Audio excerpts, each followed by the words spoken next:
the farthest limits of the sea, even there your hand shall lead me, and your right hand shall hold me fast. If I say, surely the darkness shall cover me, and night wraps itself around me, even the darkness is not dark to you. The night is as bright as the day, for the darkness is as light to you. Let us now listen to the second story, the story of Romeo. God is with us.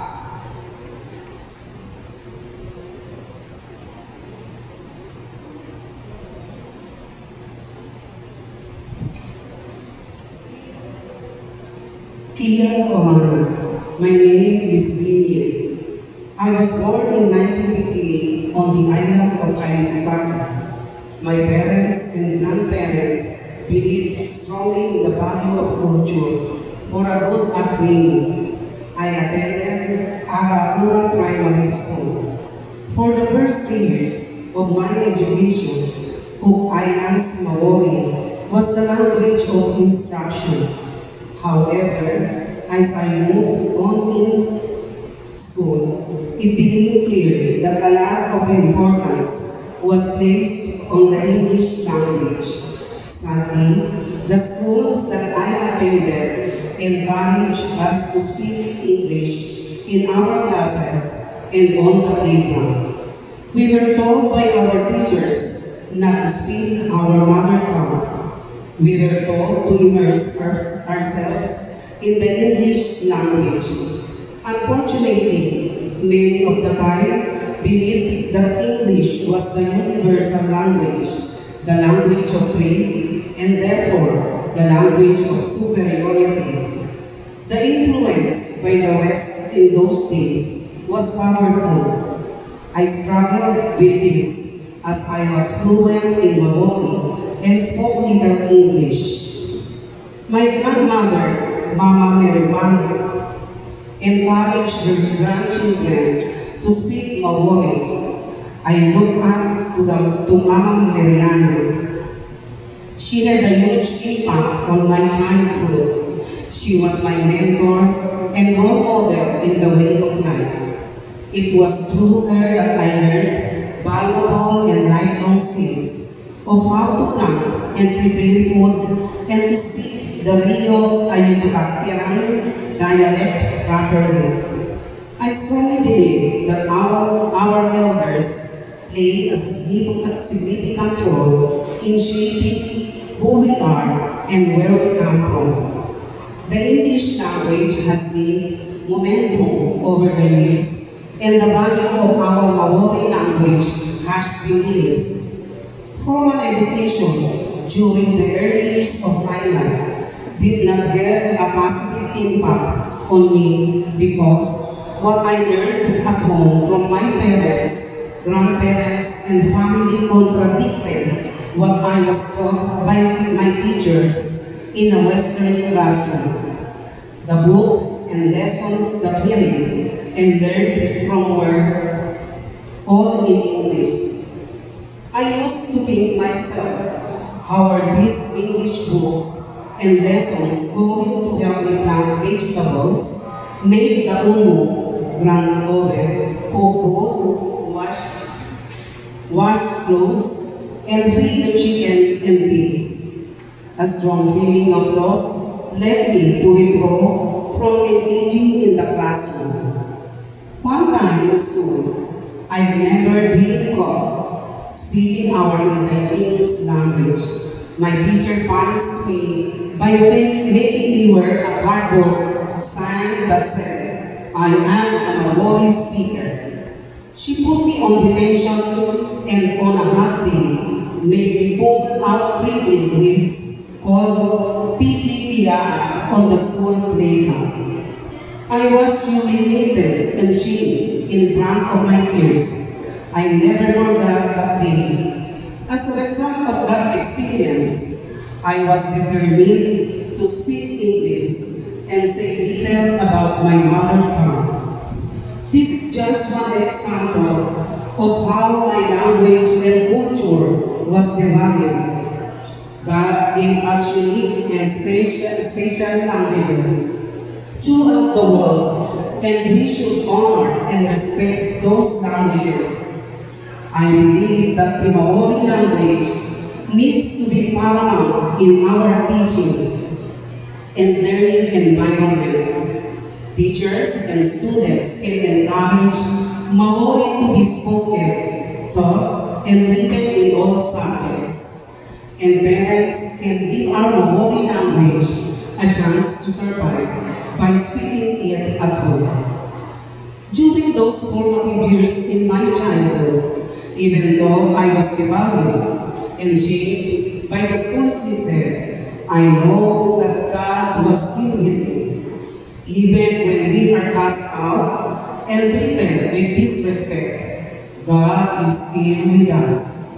God goes with us to the darkness at the bottom of the ocean, where there is no light. And God helps to lead us out of the darkness into a wonderful light.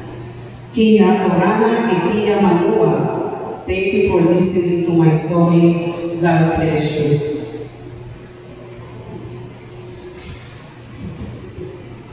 Psalms 139, verses 13 to 18. Scripture reading speaks either for it was you who formed my inward parts. You knit me together in my mother's womb. I praise you, for I am fearfully and wonderfully made. Wonderful are your works, that I know very well. My frame was not hidden from you when I was being made in secret, intricately woven in the depths of the earth. Your eyes beheld my unformed substance. In your book were written all the days that were formed for me, when none of them as yet existed. How weighty to me are your thoughts, O God! How vast is the sum of them! I try to count them. They are more than the sun. I come to the end. I am still with you. Let us listen now to the story of Dr. Dawn. God made us wonderful. Ilang Orana. My name is Dr. Dawn. Becoming a doctor was one of the hardest things I've ever done. But it is hard when a young mother shares that her child is unhealthy and snarling after I do my part in helping save the child's life. It really warms my heart. One time, a girl who had not seen me for over 10 years came up and hugged me, saying, I am still your baby, doctor. I enjoy working with children so much. They give me strength to go on serving at a time when the Cook Islands faces the threat of our workforce leaving the country. I graduated as a doctor in 2008 after 7 years of studying in PG. At that time, there was a focus on building up pediatrics in the Cook Islands. I became the first female Cook Island doctor at the pediatric department of the Cook Islands after my predecessor, Dr. Henry Hyde. I would also like to mention Dr. Muro, who looked after our pediatric ward previously. One of my first priorities as a baby doctor was to make sure all babies got a checkup by our team within 24 hours. I also helped us to become more equipped and skilled to handle everything and premature newborns. Establish guidelines and protocols to help direct our work. We improve the connection between the islands and our base workers from Auckland and started Pacifica in New Zealand. Having more specialized care has been a major factor in improving the health of our children. We pride ourselves on being the only Pacific Island country who has no maternal deaths since 1991. Other areas of our healthcare system in the Cook Islands have also improved over the decades. Specialized care has really improved since the 1990s as the focus moved from infectious disease to curative medicine. Our screening programs for cervical and breast cancer have really improved. However, there is still work to be done with the focus on offering better primary health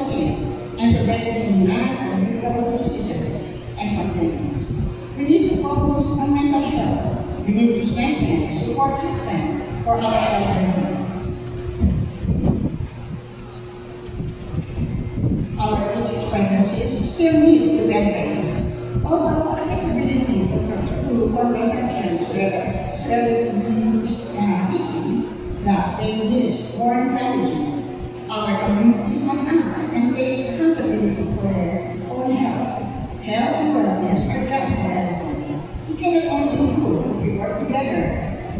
God created me wonderful, but blessing me with the motivation and opportunity to study medicine, and I responded to that blessing by serving the people of that planet as a doctor.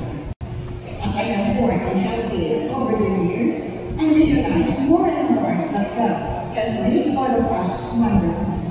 Our bodies, minds, and spirits working together by our loving Creator. I fearfully and wonderfully made. You are fearfully and wonderfully made. We are all fearfully and wonderfully made. Song of praise.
Tapos guys, sa aming fellowship,